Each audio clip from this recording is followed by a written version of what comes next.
This is मही। आज हम पढ़ेंगे लेबनीज रूल। ओके, तो पहले बेसिक से लेकर एडवांस तक पूरा पढ़ेंगे। तो पहले हम पढ़ते हैं फॉर सिंगल वेरिएबल। ठीक है, लेबनीज रूल कब काम आता है? जब हमें किसी फंक्शन का डेरिवेटिव निकालना हो जो इंटीग्रेशन के अंदर हो। ओके, तो सिंगल वेरिएबल के लिए देखते हैं।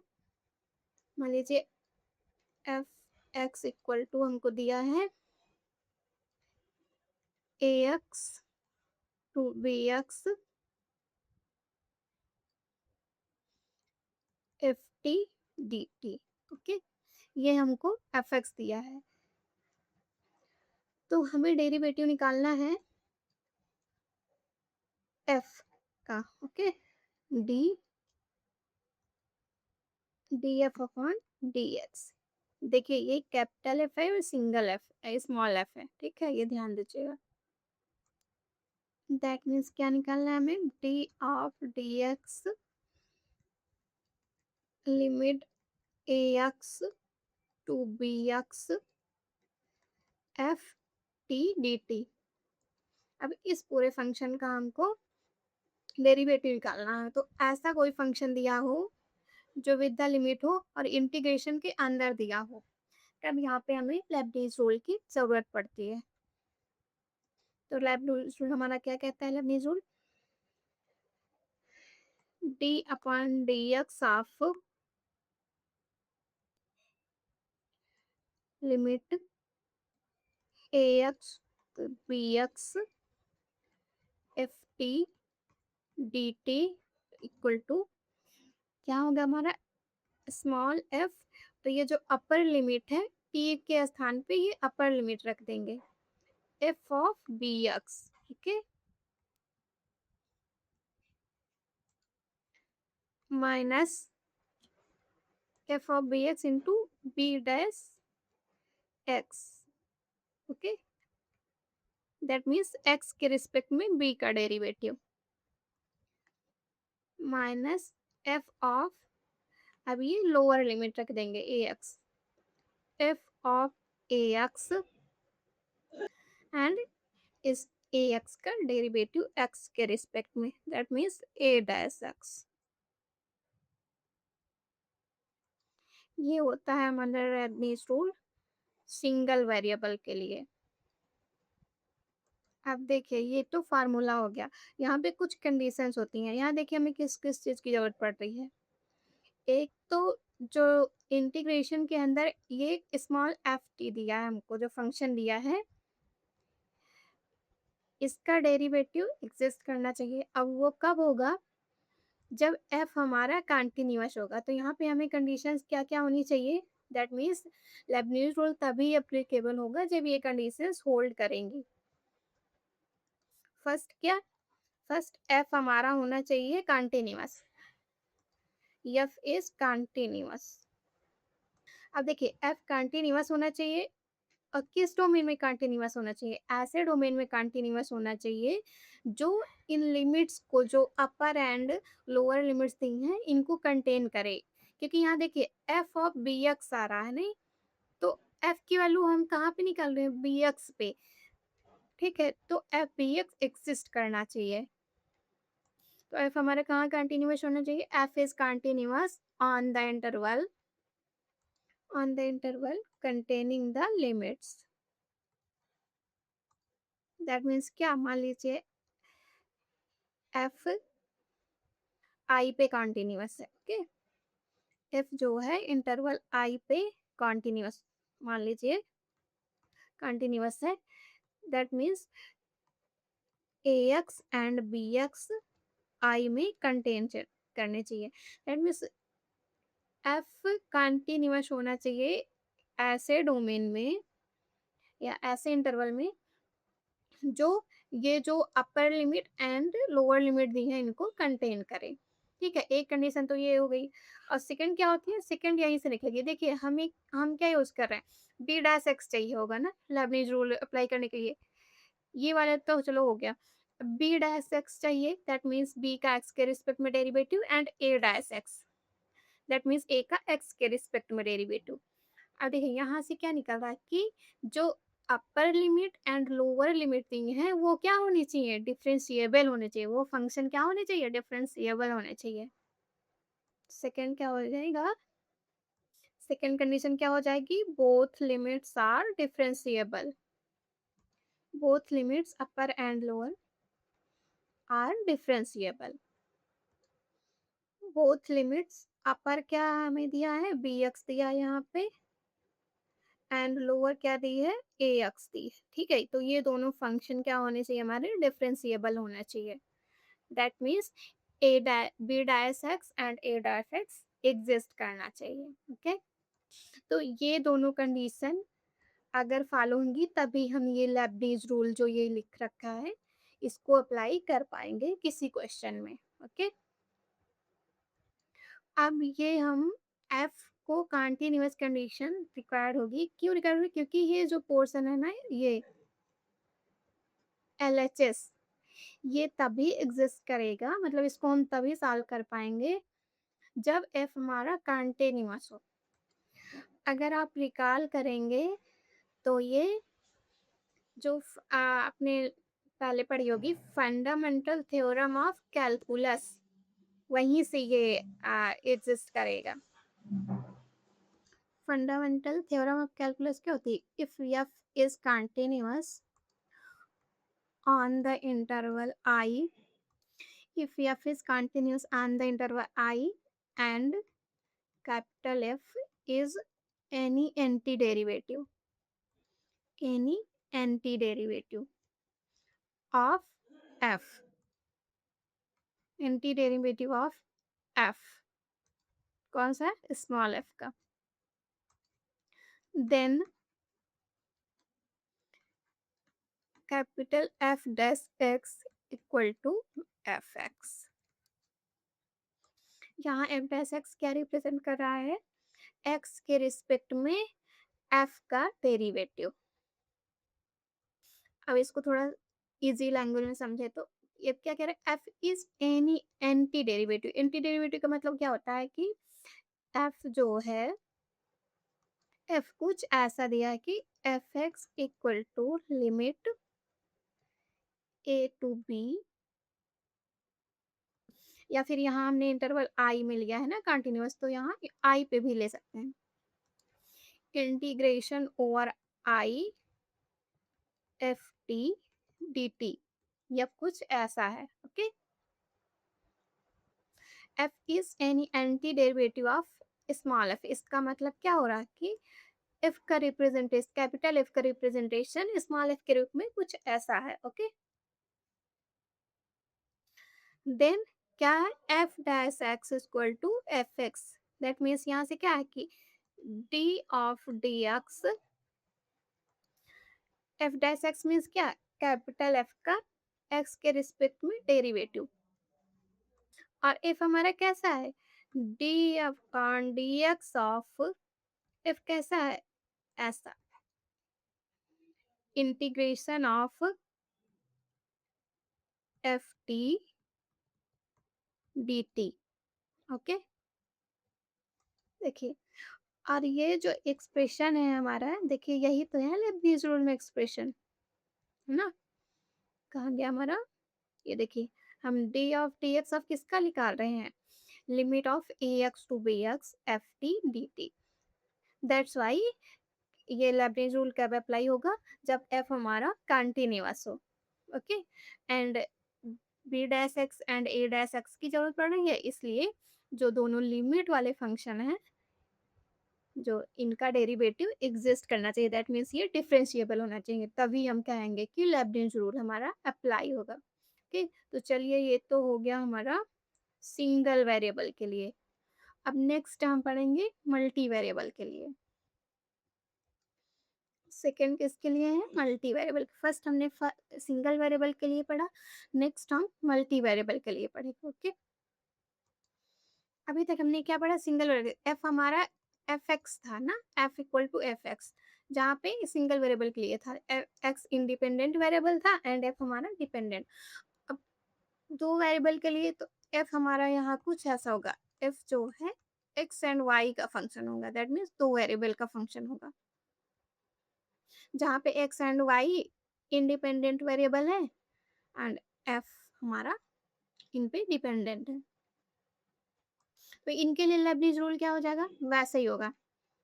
दैट मीन्स हमको दिया है कि F x y equal to, if capital F x y equal to integration limit u x y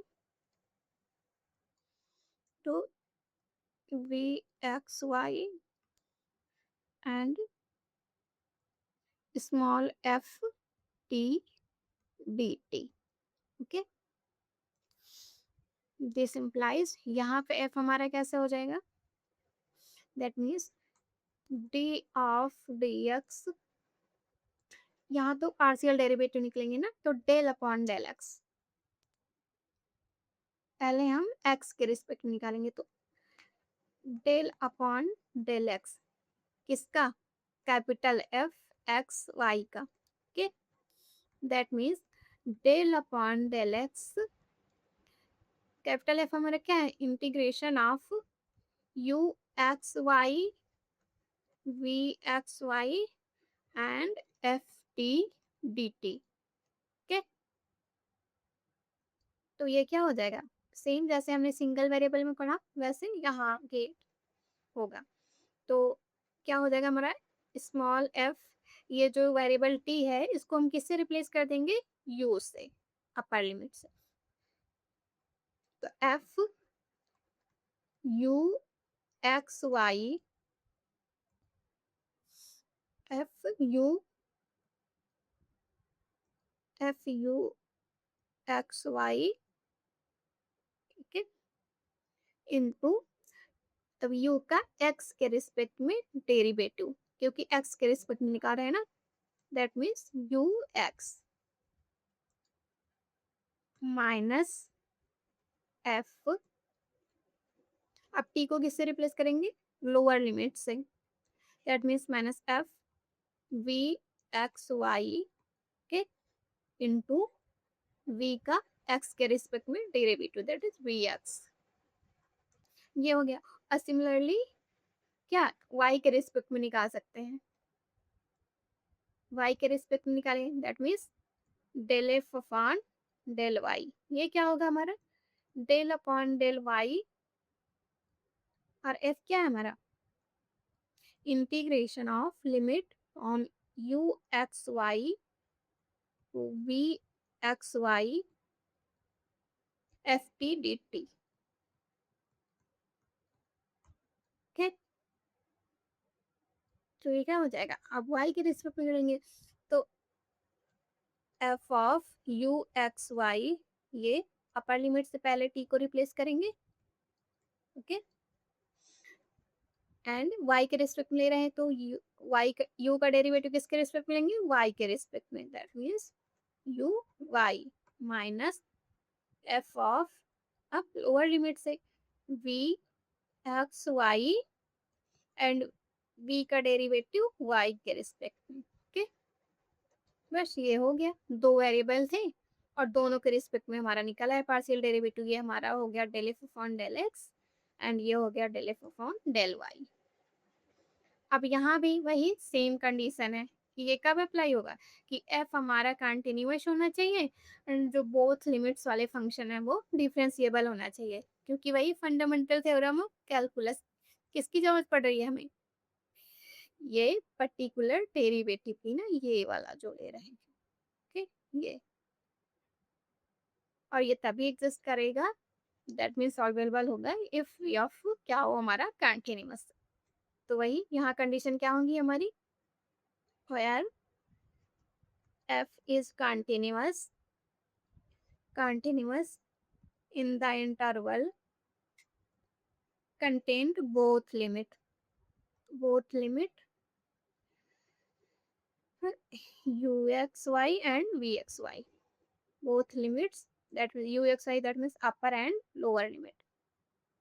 और सेकंड कंडीशन क्या थी हमारा, कि जो ये लिमिट है, लिमिट वाले फंक्शन है, ये क्या होने चाहिए, डिफरेंशिएबल, क्योंकि हमको जरूरत पड़ रही है किसकी, एक्स की, है ना, u x and v x की।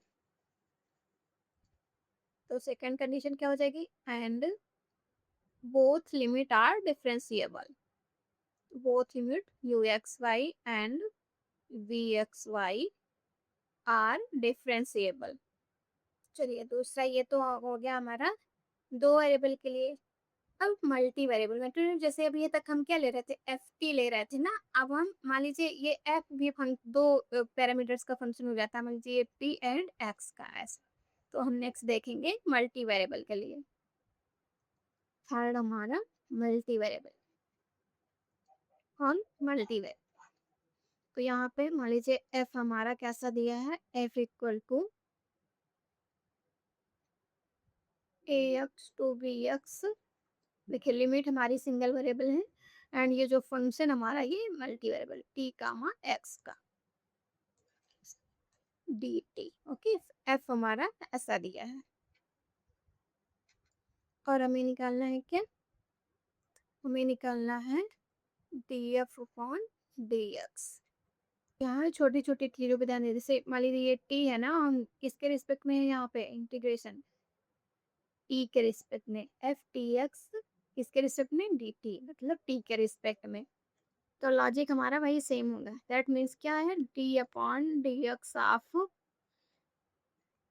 Integration a x to B x F t comma x d t. इसका निकालना है हमारे derivative.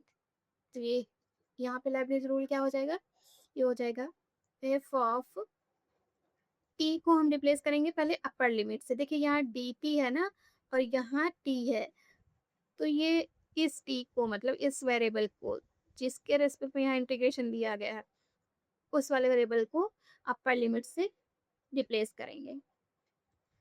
F of b x comma x, f of b x comma x and b dash x. Okay, b dash x minus f of, अब lower limit से t को replace करेंगे, f of a x comma x and a x का x के respect में derivative a dash x plus a x to B x del f upon del x, del f upon del x और F किसका function था, T comma x का d t. ये हो गया हमारा लेबनिज रूल। अब देखिए अभी जो हमने ऊपर पढ़े उनमें कंडीशन क्या थी कि एफ हमारा कंटिन्यूअस होना चाहिए, ओके, एंड जो लिमिट्स हैं वो डिफरेंशिएबल होने चाहिए। ओके, अब यहाँ देखिए एक्स्ट्रा कंडीशन होनी चाहिए, क्या एक्स्ट्रा टर्म आ गया ना यहाँ पे, del f upon del x, that means small f का डेरिवेटिव एक्स के रिस्पेक्ट में। तो यहाँ पे एक एडिशनल कंडीशन आ गई, एडिशनल कंडीशन क्या आ गई कि एफ तो कंटिन्यूअस तो होना ही चाहिए, कंटिन्यूअस के साथ साथ डिफरेंशिएबल भी होना चाहिए। दैट मीन्स यहाँ एफ क्या है, f is continuously differentiable, F is continuously differentiable. इसका मतलब क्या होता है कि एफ हमारा बिलोंग करना चाहिए किस स्पेस में, C1 में। यहाँ C1 होता है set of all continuously differentiable function का ये नोशन होता है। ओके, तो यहाँ फर्स्ट कंडीशन क्या होगी, एफ इज कंटिन्यूअसली डिफरेंशिएबल, और सेकंड तो वही हो जाएगी, देखिए b dash x and A dash x use हो रहा, तो बोथ लिमिट्स आर डिफरेंशिएबल। तो दोनों condition f is continuously differentiable होना चाहिए and both limits are differentiable, यहाँ पे ये दोनों कंडीशन। तो लेबनिज रूल हम ये जो डिफाइन किया अभी हमने ये कहाँ लगा सकते हैं, अगर ये जो एफ दिया स्मॉल एफ ये हमारा कंटिन्यूअस हो साथ ही साथ डिफरेंशिएबल भी हो, ओके, एंड बोथ लिमिट तो डिफरेंशिएबल होनी ही चाहिए एज प्रीवियस एक्स। तो अभी तक हमने लेबनिज रूल के 3 फॉर्म पढ़े, एक और है, एक है हमारा फोर्थ। फोर्थ, अगर हमको एफ कुछ ऐसा दिया हुआ, if capital F equal to F x y, that means capital x y equal to integration of u x y, limit दो वेरिएबल के फंक्शन है वी एक्स वाई के, एंड ये जो स्मॉल एफ है ये 3 वेरिएबल आ जाते हैं इसमें, टी एक्स कामा वाई। अगर ऐसा फंक्शन दिया हो तब लेबनीज रूल क्या होगा, डी टी। ओके, अब इस मामले में लेबनीज रूल हमारा क्या होगा, वैसे ही, दैट मीन्स अब देखिए यहाँ पे 2 वेरिएबल आ गए ना, तो यहाँ पे पार्शियल डेरिवेटिव यूज करेंगे, है ना। तो पहले x के रिस्पेक्ट में निकालते हैं, दैट मीन्स हमको del f upon del x निकालना है। तो डेल अपॉन डेल एक्स से क्या हो जाएगा, del upon del x, and f हमारा क्या दिया है, integration of v x y ऊपर limit u x y f t comma x comma y d T. Okay, तो ये निकालना है। तो ये हो जाएगा हमारा, टी को हम पहले अपर लिमिट से रिप्लेस करेंगे क्योंकि यहाँ डी टी है ना, और ये टी, इस टी को पहले अपर लिमिट से रिप्लेस करेंगे।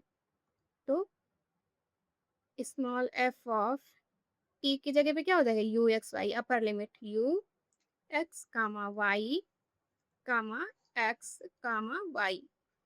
ठीक है, देन अपर लिमिट का एक्स के रिस्पेक्ट में निकाल रहे हैं ना, तो अपर लिमिट का एक्स के रिस्पेक्ट में डेरिवेटिव, ओके, माइनस एफ, अब टी को किससे रिप्लेस करेंगे, लोअर लिमिट से, f of b of x y फिर comma x comma y, and x के रिस्पेक्ट में ले रहे हैं तो v x plus integration of u x y to v x y, और एक्स के रिस्पेक्ट में निकाल रहे हैं ना, तो डेल स्मॉल एफ एक्स में t x comma y divided by del f upon del x and यहाँ डी टी। ये हो गया हमारा एक्स के रिस्पेक्ट में। इसी तरह वाई के रिस्पेक्ट में निकालेंगे, del f upon del y, del f upon del y equal to f हमारा कैसा है, a to u to b, ये क्या हो जाएगा हमारा, ये सेम वहां से स्मॉल एफ टी को किससे रिप्लेस करेंगे, क्योंकि यहाँ डी टी है और ये टी है, इसको रिप्लेस करेंगे अपर लिमिट से u x comma y into, आप किसके रिस्पेक्ट निकाल रहे हैं, वाई के, तो अपर लिमिट का डेरिवेटिव वाई के रिस्पेक्ट में, that means u y. Okay, minus f, अब टी को किससे रिप्लेस करेंगे, लोअर लिमिट से v x comma x comma y, and y के रिस्पेक्ट निकाल रहे हैं तो अपर लिमिट का derivative y, sorry lower limit का डेरिवेटिव वाई के रिस्पेक्ट में, plus v x comma y u x comma y, y के रिस्पेक्ट निकाल रहे हैं ना, तो del f upon del y, del f upon del y, f क्या है, t comma x comma y, इसका इंटीग्रेशन टी के रिस्पेक्ट में, या fourth form of Leibniz rule. यहाँ पे भी देखिए सेम वही कंडीशन, एफ हमारा क्या होना चाहिए, देखिए ये टर्म यूज हो रहा है, दैट मीन्स एफ कॉन्टिन्यूस होना चाहिए, और एक यहाँ पे del f upon del y भी हमें चाहिए, तो एफ डिफरेंशिएबल भी होना चाहिए, that means f belong to C1। इसका मतलब क्या होता है, f is differentiably continuous, f is differentiably continuous and both limit are differentiable, क्योंकि यू एक्स यू वाई की जरूरत पड़ रही है ना, and b x b y की। तो ये हो गया हमारा fourth form of Leibniz rule. तो आई होप अब आपको लेब्निज रूल कहीं भी अप्लाई करना हो आप कंफ्यूज नहीं होंगे कि कहाँ कौन सा लगाना है। सिंपल सा कंडीशन क्या होगी कि एफ हमारा स्मॉल एफ जो हमारा कंटिन्यूअस होना चाहिए, ओके, और लास्ट के दो फॉर्म है तो डिफरेंशिएबल भी होना चाहिए, ओके, लास्ट के दो फॉर्म जो थे डिफरेंशिएबल होने चाहिए। और जो और ये तो सबने कहा मैंने सेकेंड वाली कंडीशन की both limits are differentiable, limits हमारी क्या होनी चाहिए, डिफरेंशिएबल होना चाहिए बोथ लिमिट्स। ये तो कंडीशन होती हैं तभी हम लेबनीज़ रूल लगा पाते हैं। ये इतना बड़ा देख के डरिएगा नहीं, बस थोड़ा-सा ध्यान देना है कि जैसे t के रिस्पेक्ट में दिया रहता है, तो जिसके रिस्पेक्ट में इंटीग्रेशन दिया रहता है ना फंक्शन में, उसी को upper limit and lower limit से रिप्लेस करते हैं। जैसे यहाँ t के रिस्पेक्ट में दिया है, तो t वाले वेरिएबल को भी अपर लिमिट एंड लोअर लिमिट से रिप्लेस करेंगे, ओके? बाकी याद हो जाएगा, तो वैसे दिक्कत नहीं है। एंड कोई कंडीशन पूछे कि लेबनीज़ रूल हम तब लगा सकते हैं, जब f हमारा स्मॉल f हमारा कंटीन्यूअस हो, और अगर ये वाला भी आ रहा है सेकंड वाले तो डिफरेंशिएबल हुआ, तो सीधा हम कह देंगे कि f कंटीन्यूअसली डिफरेंशिएबल हो। अगर कंटीन्यूअसली डिफरेंशिएबल है तो कंटीन्यूअस अपने आप हो जाएगा। तो दो कंडीशन, f कंटीन्यूअसली डिफरेंशिएबल हो एंड बोथ लिमिट डिफरेंशिएबल हो, तभी हमारा लेबनीज़ रूल एप्लीकेबल होगा। अगर कोई आपको फंक्शन दे दे, f मान लीजिए आपको f x इक्वल टू बोले कि f a to b f t dt, बोले कि f कंटीन्यूअस नहीं है, बोल दे कि f कंटीन्यूअस नहीं है, ठीक है, और आपसे पूछे कि क्या अब लेबनीज़ रूल हम एप्लीकेबल कर सकते हैं, तो लेबनीज़ रूल एप्लीकेबल नहीं कर सकते हैं, क्योंकि लेबनीज़ रूल एप्लीकेबल होने के लिए f हमारा कंटीन्यूअस होना ही चाहिए। बेसिकली हम ये एक्सप्रेशन ही नहीं लिख सकते हैं अगर हमारा f कंटीन्यूअस ना हो तो, ओके? तो आई होप आपको लेबनीज़ रूल समझ आ गया होगा एंड उसके डिफरेंट फॉर्म भी। अगर कुछ ना समझ आए तो बताइएगा, ओके? Thank you.